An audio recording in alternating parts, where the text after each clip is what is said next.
We're talking about the Shittas and the Hashkafas of the Baal Shem Tov, at least the Kitz and Nimitz.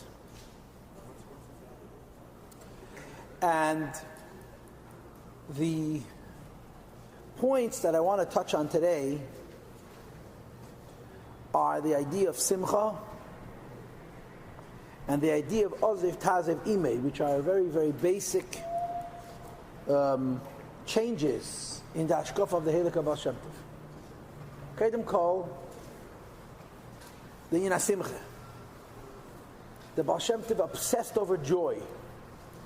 And he saw Atzvus and Moresh Chera as being essentially Klippa, as being from the Yetzer Hara. And I suppose the source of this particular idea, the source of the concept of Simcha that you have in Chassidus, is from the Kisvei Arizal. Everybody knows, what's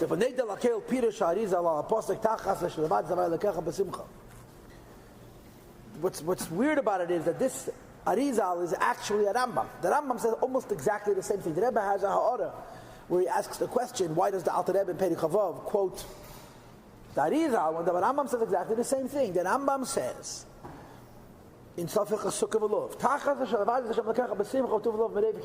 that even if a Yid learns Tein and does mitzvahs, but he does them without Simcha, he deserves for this, he deserves Rachamana Liba Baii.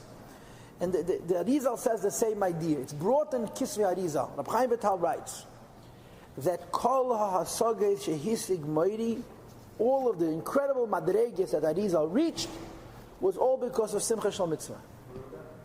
Rachamana. By the Baal Shem Tov it says that all of the Hasagos Baal Shem Tov was masig, was from Reiv Tvilis. We went to the mikvah a lot. By the Arizal it says that the Asogis that Arizal reached was from Simcha Shel Mitzvah. And the Rebbe used to mention, it says in the Shulchan Aruch Arizal, that Arizal never bargained over the price of a mitzvah. Whatever you told him, he paid. He says, a mitzvah you have to do. And the Simcha Shel Mitzvah of the Arizal gave the Arizal these Meidin Deka Hasogis. And here's another example, yeah? Chabad is not into Reiv Tvilis. We're not into running to the mikvah 50 times, you know. Pailish you get Tevel 310 times. You go into the mikvah, you push your finger up and down. The Rebbe asked the Friedrike Rebbe, and the Friedrike Rebbe had asked the Rebbe Rashab, you know, there's a minig Chassid, a minig Yidden, that Erev Yom Kippur you go to the mikveh 3 times. And but the Rabbeim did not go to the mikveh 3 times. And I think it was the Rebbe Rashab who said, I saw 2 Lashenis. One Lashon was Al Tehi Tzadik Harbe, Venish as a Frum. And the other Lashon was Mizruchanish Kem Parnasa, which means the Rebbe indicated that we're not looking for scholars, you know, for magic tricks, for spiritual shortcuts. That's how I understand that word. These are both in the Rebbe's Rishimis. I repeated this to a Chassidish Yid, that the Rebbe Rashab didn't go to mikveh 3 times at Yom Kippur, and he snapped back to me when he was at Rebbe. In other words, we have to go to the mikveh. But the idea of mikveh, which by the Peilisha was much, much more. I mean, if you go back into the history of Lubavitch, you'll discover that the Peilisha went to the mikveh every day. Chabad Chassidim went to the mikveh at Shabbos. Even in Lubavitch, the Baruch in Lubavitch went to the mikveh Monday and Thursday and Erev Shabbos. Going to mikveh every single day was an oisnam zach. You know, the Rebbe Rashab, Derech Agav, I saw this maybe from Zislin, that somebody mentioned to the Rebbe. They were making a new branch of Teim Chetmimim in Sedrin Midachzach. And they were talking about that in order to have a yeshiva, you have to have a lake. So the Bachman should be able to tevel Monday, Thursday, out of Shabbos. So he said, Unven Medarf. The Mashpiyah said, sometimes a person needs to go to mikveh for other reasons. And the Rebbe Rashab trembled at the tevel get on. But what we do follow is this thing for Simcha. That the Arizal's Hasogis, Ruchnis de Kamadreges came from Simcha, and by the Baal Shem Tov, the Indian of Igdas Hashem B'Simcha was unbelievably primary. It's like Yom Kochtach and Simcha. What's interesting is this. We have one page, one blot, Ksaviat Kedesh of the Heilig of Baal Shem Tov that's extant. There's one piece of paper that's known to exist on planet Earth, which is in the Ksaviat Kodesh of the Heilig of Baal Shem Tov. That piece of paper is in the Rebbe's library. And it's a letter to the Toldos. The Toldos in the Shivchei HaBaal Shem Tov, that letter is printed with the Shinu Nusach. It's interessant. The Shivchei HaBaal Shem Tov was written very close to the time Baal Shem Tov is passing away. It was published 40 years later, but it was written very close to Baal Shem Tov passed away. And in the Shivchei Baal Shem Tov, that letter is quoted a little bit different than the Girsa, which is printed by us. I don't know how to explain it, but we have the Pashat Ksav Yad Kedesh, the Halakha Baal Shem Tov. It's printed in a lot of places. In the Baal Shem Tov's Telgus, and Verschiedene Plätze and andere. And the Teichen of that letter is the Baal Shem Tov writing to the Talmud Yaakov Yosef. Talmud Yosef was a Godel. It's a very, very big person. And like I mentioned to the other day, there's a Yesh Haman that he was much older than the Baal Shem Tov. And he was from the first great tzaddikim to join the movement. Like I told you, the Baal Shem Tov negotiated Lamayel that he should have Shishim Giborim. And it took him his whole Nesiyyah, his whole 26 years as a Rebbe, to collect his 60 warriors, or 60 giants. From the first to join his movement was the Toldos.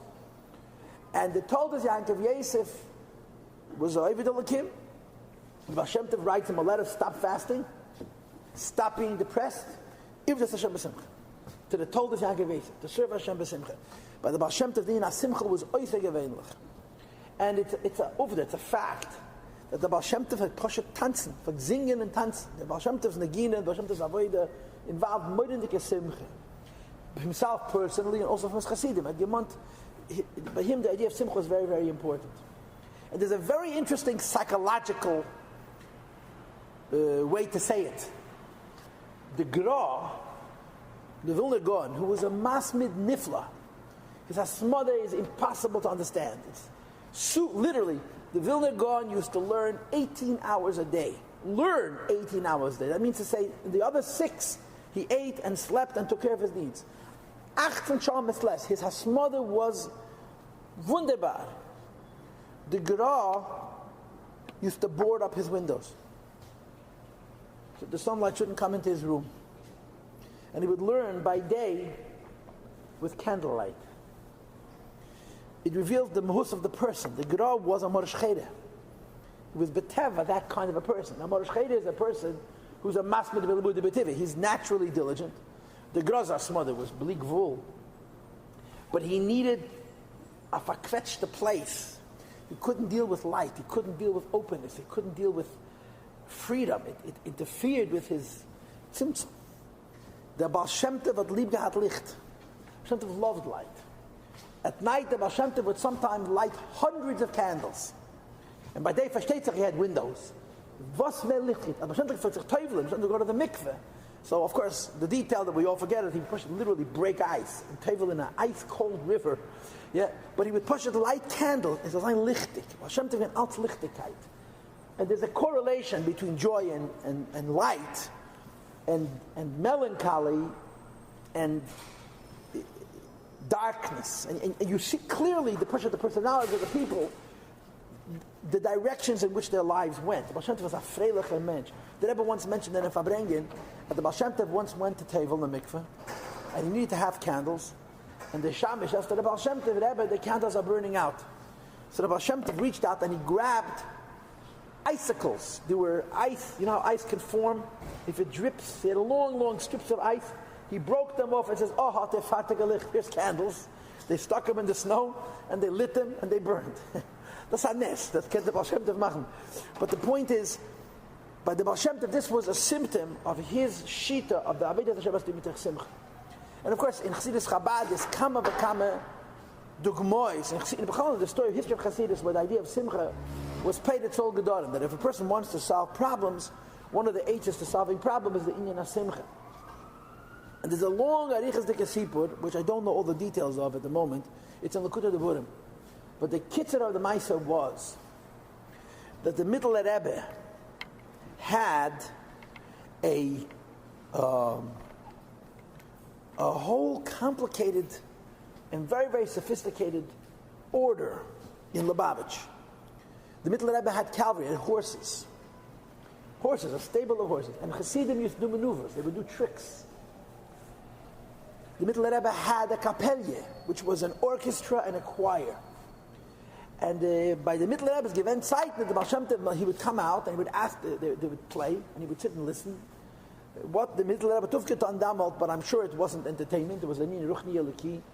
And Al Derech said the maneuvers of the horses. The Middle Rebbe came out one day onto his porch, and he said that the Yungalai, the Chassidim, would do the maneuvers, and the horses should do their thing.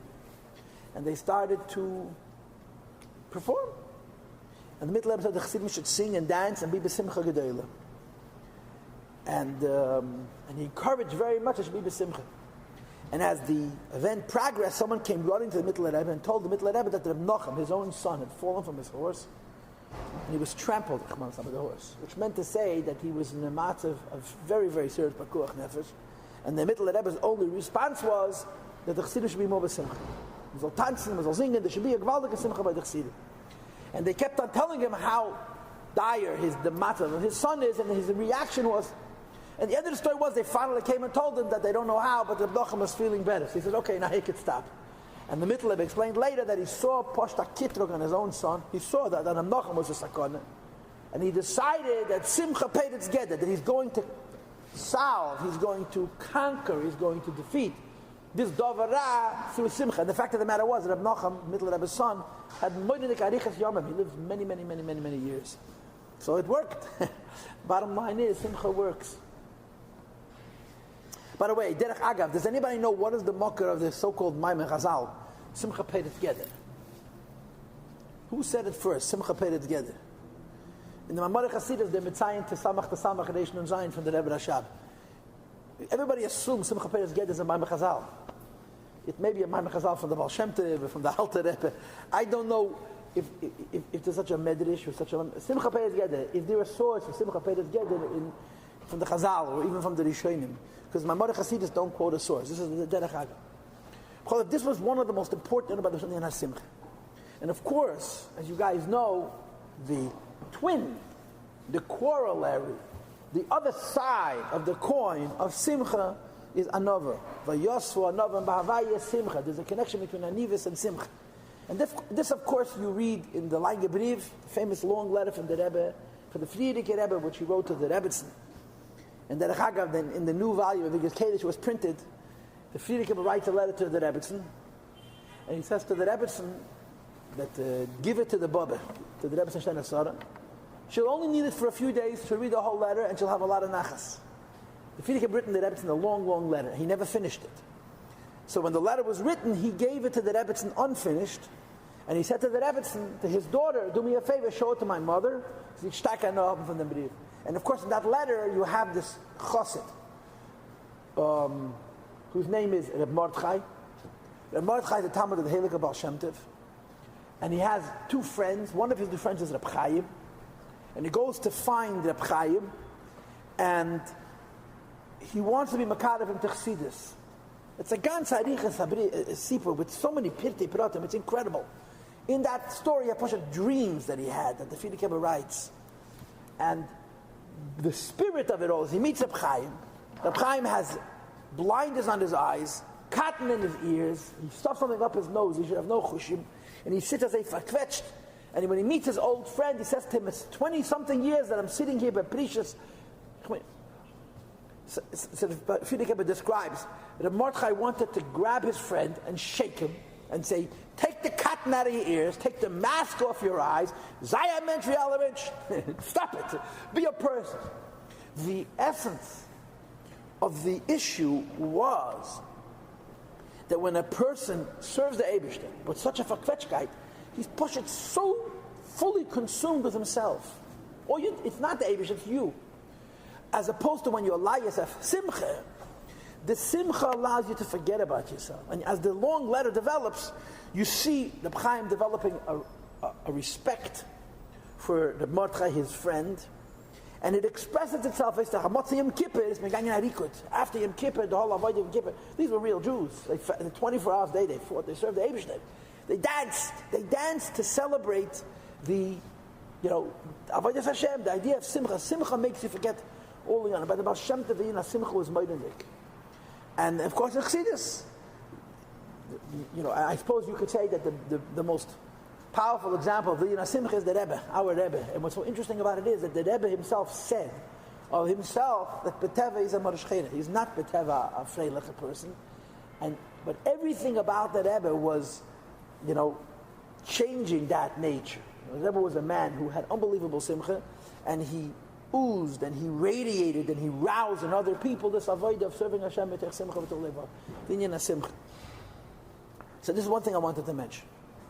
And of course, the other thing I wanted to mention was the idea of Ozev Tazev Ime. The famous Teres Baal Shem Tov, which says in Hayom Yom, that says, Ki Rachamana, that a person is going to examine, this is also, by the way, in the line of Riv, a person is going to examine his own chamer, his own chumris, his own gashmas. And you will see Seinach, that your guf hates you, it's your enemy. You want to serve the Eibishter, and your helam v'hester, what doesn't allow you to serve the Eibishter, is your guf. So you're going to think that the way to come closer to the Eibishter is by punishing the guf, by making yourself suffer, by fasting, and by all kinds of other afflictions on the body, in the belief that if I'll punish my guf, I'll get the guf out of the way, the neshama will be able to shine. Kipiskam kemaimer ayadua. Chulsha the gufa took for the nishmasa. It's a maimer, I think that's a maimer chazal. That the guf is weaker, the neshama is going to be stronger. But the Baal Shem Tov gesagt, nein, ozev tazev ima. You have to watch your health. You have to work with the guf. There's a lashon in Hayom Yom, the Rebbe Rashab angewiesen auf den Hand, he pointed at his fingers, man kann sich gar nicht vorstellen, wie viel Göttlichkeit that sich gegossen auf dem Hand. You have no idea how much God it is. God spilled for the physical hand of a Yid. This is in Teres Shom, it's not in the Hayom Yom. You have to work with guf, ozev tazevim, and for this you have many, many examples. First of all, you have the Maisa that with the Baal Shem Tov that told us, the letter that I mentioned to you before, that he writes to the told us that he should stop fasting.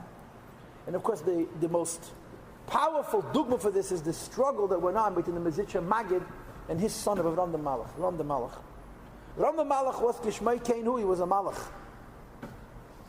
And he fasted constantly. And he did all kinds of sigufim. I heard from a Polish Yid that I know that Machole, what did the Malach eat every day for his food? The skin of a pigeon. Pigeons are not very big, a lot smaller than chickens. And he ate the skin. Now forget about taste, how nutritious is that? What kind of nutrients do you get from the skin? The man ate nothing. And he punished his guf. And he served Hashem and loved him. And the fact of the matter is, how old was Ram Malach when he passed away? How old? Maximum 36. Maximum 36 years old. Passed away very, very young. And the Magid used to protest the fact that he didn't watch his health, that he didn't take care of his guf. Magid, you have to watch your guf.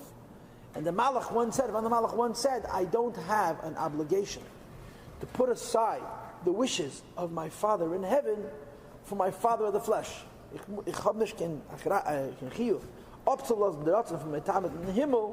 my flesh can taten. So when the Alter Rebbe heard that the Ram the Malach referred to his father, the Magid, as a flesh can taten, as a father of flesh, he cried, how could you call the Mezritcher Magid a flesh can taten?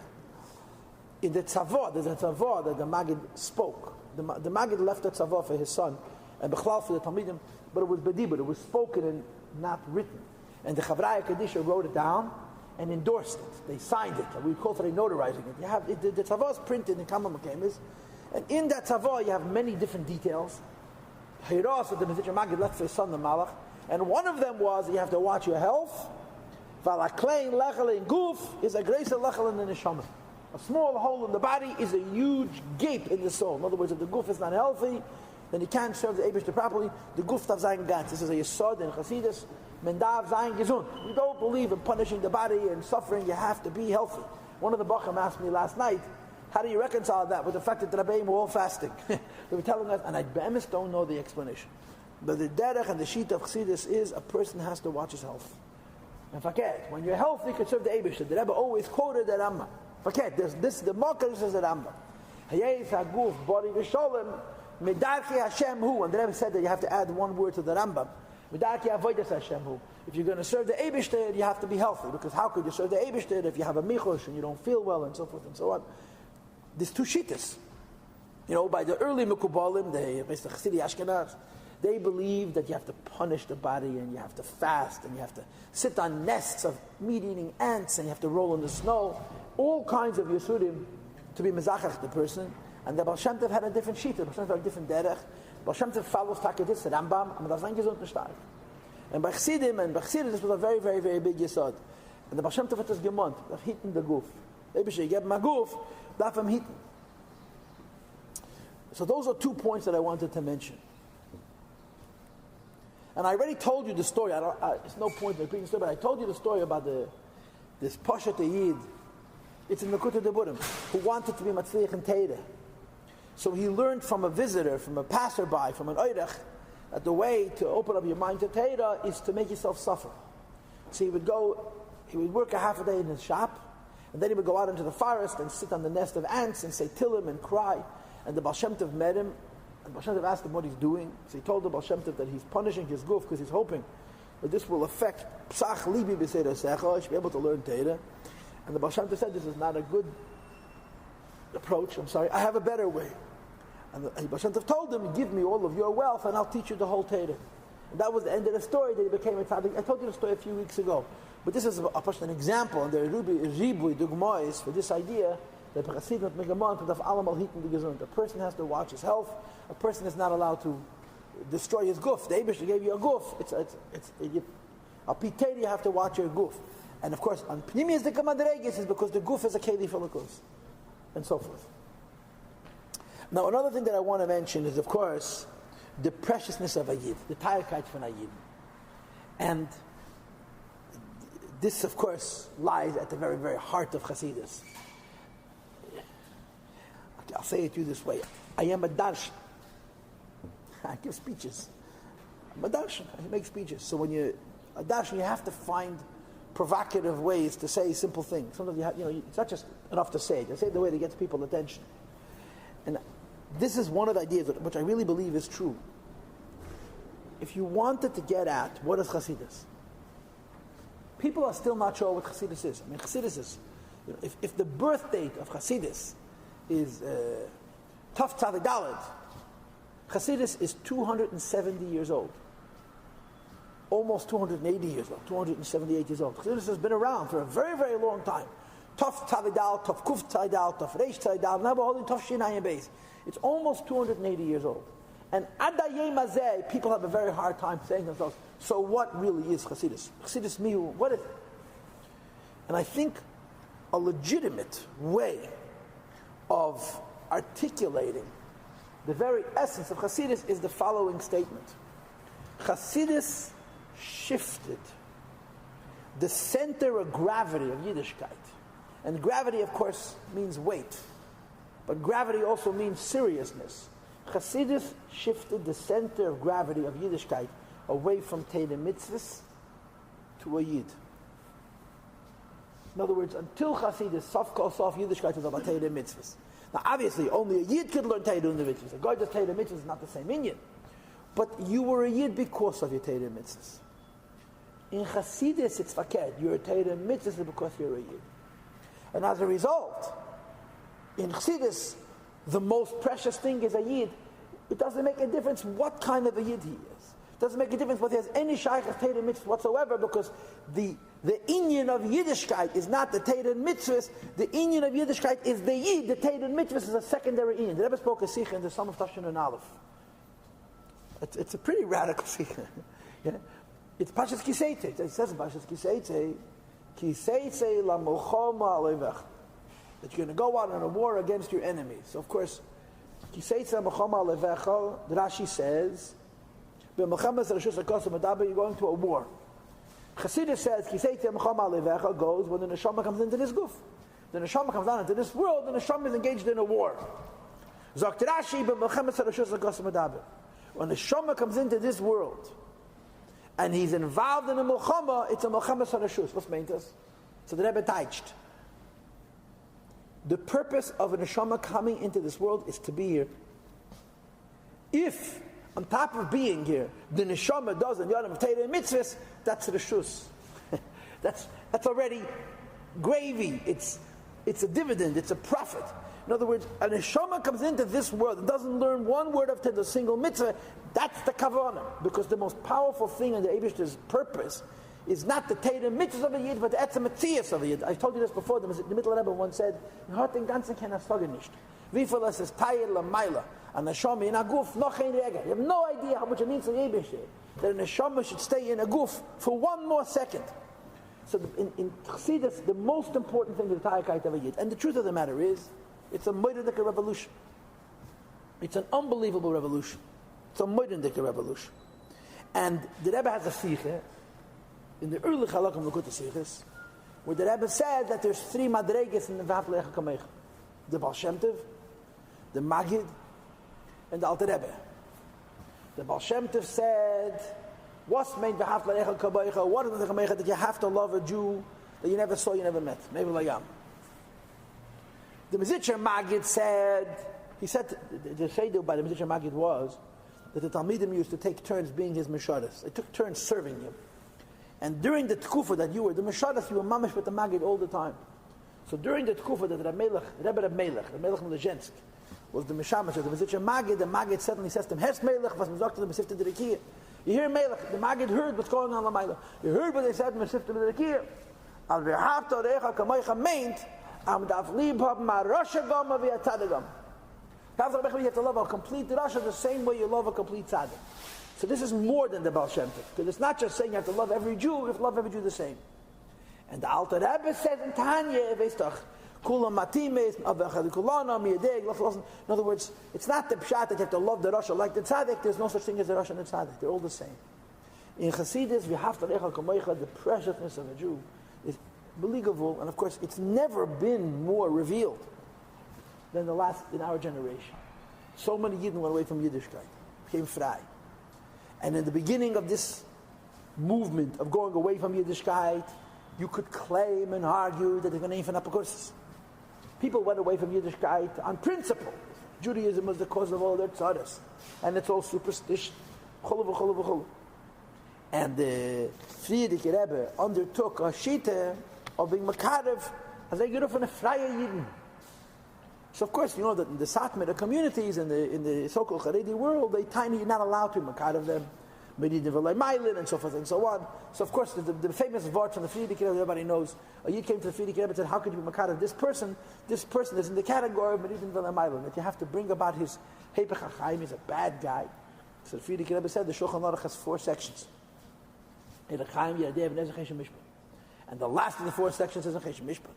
And in the Cheshem Mishpat, the last halacha, the Cheshem Mishpat, is halacha of Meridim V'Leimaylan. The Frierdiker Rebbe says, I'm working my way through the Shulchan Aruch. I haven't reached the end yet. I haven't reached that din that you have to Chassidus be made in the Ma'ila Yid. And then there's a story which went around Mishlein, also a very nice story, that the Rebbe came downstairs from Frierdiker Rebbe upstairs. And he saw 2 Bachrim standing under the steps. And the Rebbe said this about himself. I heard this myself many times in the Rebbe. The Rebbe said if the Frierdiker Rebbe told him something, the Frierdiker Rebbe knew that sooner or later the whole world is going to know. Because the Rebbe had such a geshmak, such a chayes in repeating a word that he heard from Frierdiker Rebbe. So the Rebbe came downstairs and he sees 2 Bachrim. So he walks up to them and he tells them, I'm coming now from Frierdiker Rebbe. And I want to tell you what I just heard. That the people came into 770 and they complained to the Rebbe, how come the Frierdiker Rebbe is Makarev the Frei? Or as the Rebbe put it, how come he's Makarev Frei? The Rebbe was involved with all kinds of people. Amongst the people whom the Rebbe was involved with, there were Yidden that you could say it's a shayla whether you're allowed to b'chal be Makarev them. So he complained, this person who went to the Rebbe, how come the Rebbe is Makarev as Elche Yidden? So the Rebbe didn't know what to say. So he went into the Frierdiker Rebbe and he asked the Frierdiker Rebbe what's how the Frierdiker Rebbe. So the Frierdiker Rebbe gave him a dugma. He says parents have children. He says Kedem Kol, the nature of the love between parents and children is such that if you have many children, it doesn't diminish the love for an individual child. If you have a lot of children, it's not the pshat you have to spread the love in many parts. You love each child bligvul, because the nature of the love from parents to children is such that it's an echaz deka ahava, and you have more children, so you love them all bligvul.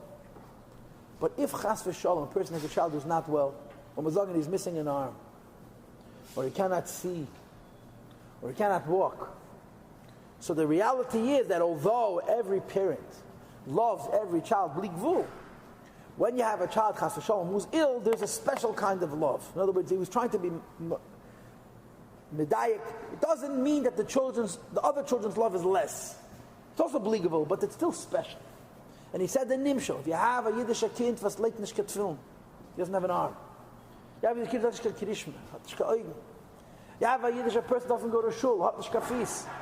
So they forget, not only do you love that Yid also, but you have to have a very, very special love for this Yid. The idea of loving every Jew no matter what. And I'll just finish with the story that was told. It's a story with the Rebbe. It's not a story from the Baal Shem Tov, but it's perfectly apropos. It says, Ami Moedin de Kamaise. The story was printed the week after Gimel Tammuz. The first Kfar Chabad that came out after Gimel Tammuz had this story. It's a long, long story. And the story, Aradov publishes a story and he quotes a man by the name of Greenwald. He has a name. The name of the story is the Yid named Greenwald. It's a long story that happens over many, many years, but it's a Moedin de Kamaise. And the story goes like this. That this man, Greenwald's father, was a younger Bacharel, and he was related to the Menachem Zembe. The Menachem Zembe was from the greatest Go'onim in Poland. He was a Go'on Oilam, he was a Gerer Chassid, he was a Chassidish Yid, and his nephew was this Greenwald's father. But at the Makaram Gewesen, they would spend time together. When the Rebbe got married, our Rebbe got married, so the Frierdiker Rebbe sent Rebbe Menachem Zembe an invitation to the Chasana. And the Menachem Zembe was talking by the Rebbe's Chasana. And when Menachem Zembe came to the Rebbe's Chasana, he took along his nephew, this Greenwald. During the Chasana, the Menachem Zembe found a few minutes to talk to the Rebbe in learning. So Gehasim, people were speaking at the Rebbe's a big Goan. But that was not the Menachem Zembe, that was Meir Shapiro. And the Menachem Zembe asked the Rebbe permission if he could come to him the next day in his hotel to continue the conversation. And the Rebbe agreed.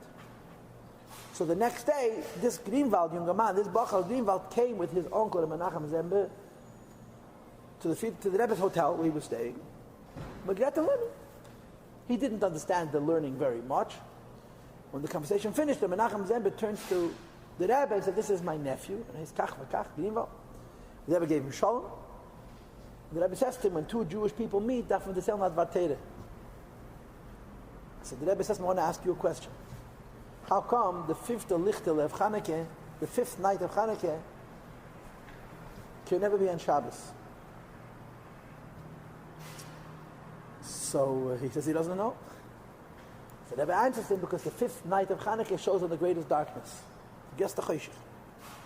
When the Chanukah Licht is, the power of the Chanukah Licht is that no matter how deep a Choshech a person may find himself in, see in Varsha, see in London, whether he's living in Varsha or he's living in London, the Koyach of the Chanukah Licht could schlep him out of that darkness and bring him into a Maimed Matzav Avoid. This Bacher Greenwald got married and had a family, and then the war came, the Holocaust came, the Shoah came, Rachamana Liba Baii, and he lost everything. He lost his wife, he lost his children. After the war, he came to America, abzubrochener, shattered. And he was living in New York. He had a shaykhis, he had a relative here. What him gerat shidduch. And someone was matziyah that he says, if he get married again, especially under the current conditions, he should go to the Rebbe to get a bracha. It's in Friedrich in Rebbe. So he was brought by an uncle of his to 770 for a bracha for his chasana. And he went into the Friedrich Rebbe, and I'm sure it was very, very emotional. And the Rebbe gave him gewaltige brachas. And he mentions to the Friedrich Rebbe that he was by the Rebbe's chasana. So the Friedrich Rebbe says, "Mein Eidim ist doch da. My son-in-law is here. Go downstairs and say Shalom Aleichem." So he went downstairs, and he went in from Friedrich to the Rebbe, to the Ramash, and he gave Shalom, and the Rebbe recognized him right away. Right away, the Rebbe gang in 20 years, 20 years passed, we meet again. And they talked a few minutes, and then the Rebbe says to him, when Yidden meet, how come the fifth night of Chanukah can never be Shabbos? And the man was mishtoimim. He says, because Chanukah, the fifth night of Chanukah goes in the greatest darkness.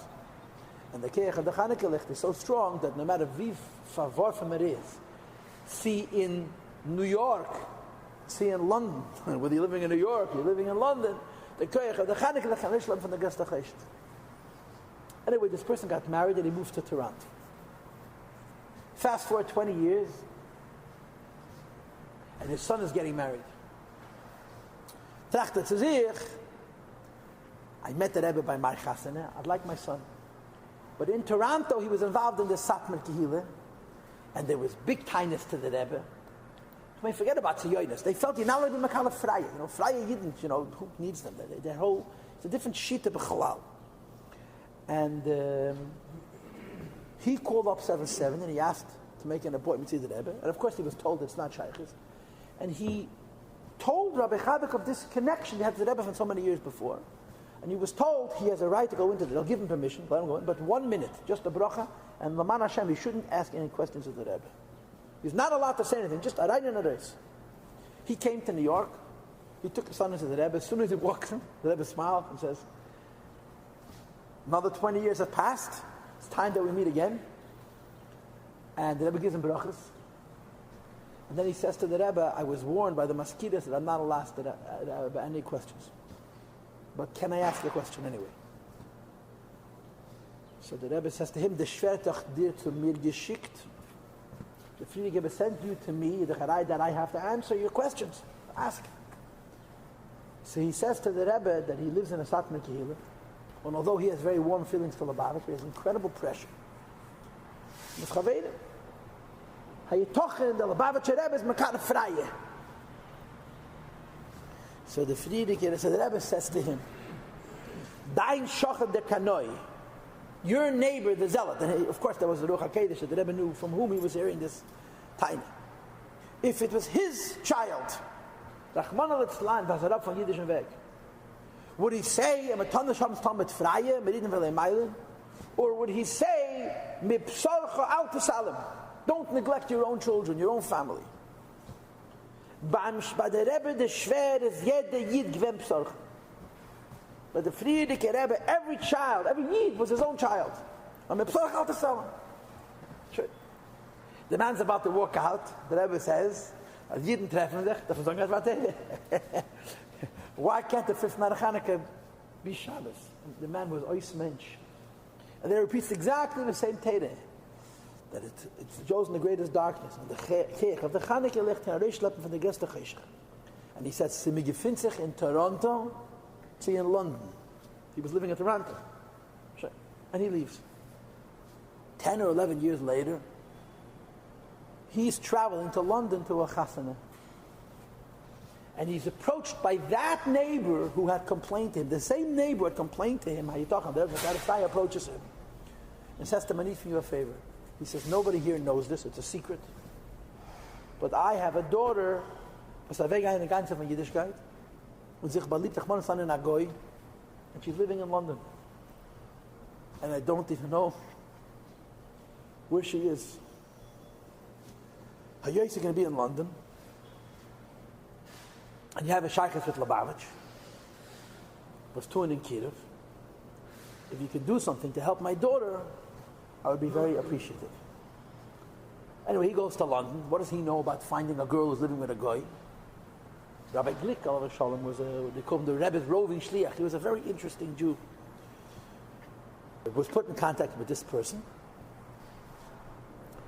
And he told him, "I'll see what I can do."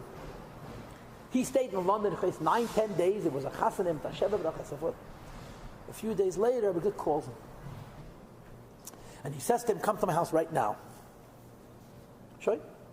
So he comes to his house. And the girl is sitting there. And she's crying.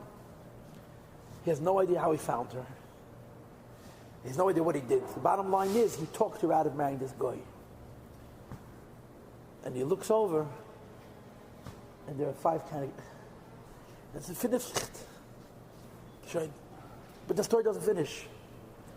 I forgot to mention to you that when he went to the Rebbe in Chavtes, he went for his son's chasana. And the Rebbe gave him a brach. As he was afraid by the chasana of his enikel, that he should celebrate the chasana of his grandson, and to give a survivor, such a bracha. A survivor should marry off his kid to Shainanes. He should be with the chasna of an enikel. So in Tafshin Mem Tes, he came to New York for his grandson's wedding. He was an old man by this point. And he got online for dollars. And he comes up to the Rebbe. And the Rebbe recognizes him right away. The Rebbe tells him, "Durgang, it's time to see each other again." I don't know how he did this by dollars, but he somehow managed to tell the Rebbe this story. But the Rebbe's chassan, the Rebbe told him Ma'aseh mit a 50 lichtel. They didn't mature for 50 years. The Rebbe told him Ma'aseh by his chassan. The Rebbe was 27 years old, yeah? The Rebbe was 26 years old. And the Rebbe told him Ma'aseh that in Tafshin Lamed Tes in 1979, the Nevuah Pasha, the Ruach HaKodesh, the Rebbe materialized, matured. So it's some sugar in Ma'aseh. So the Rebbe says to him, no, the Shveret gehat a weiten Cook. The Shveret gehat, he says, the Friedige Rebbe gehat a weiten Cook. Okay, schön. Anyway, but this is how Chassidim always understand it. There's no such thing as a bad Jew. And you know what? It's very, very hard to raise ourselves to this madrega. But that's how the Rebbeim looked at Yidden, you know? The Friedige Rebbe gehat a Yid. He used to travel to him on Shabbos with his car. And he'd park his car a few houses in 770. And the Rebbe told him, the story goes that one year he came late, Rosh Hashanah, and the Rebbe waited for him for Tkiyas. And Lakewood was burning. Burning. I mean, there was no love from Lakewood to Lubavitch to start with. But it was known, it was a dovim of force, the Friedige Rebbe waited for Machal Shabbos to come with his car for Tkiyas. And the Rebbe was told about this, that he's causing himself trouble in Makarav Azam and Yidden. So the Friedige Rebbe said, "Me versteht nicht meine Menschen." People don't understand my people. I heard this, I think, from him, Rabbi Lipsker, that he used to come to the Rebbe also with a car. And one Shabbos, the Rebbe said to him, "Lega weg shtuslach," put the keys on the table, which meant a hachlata that he's no longer going to drive on Shabbos. So he put his keys on the table. And he died that week, before the next Shabbos. You verstehe. Meises.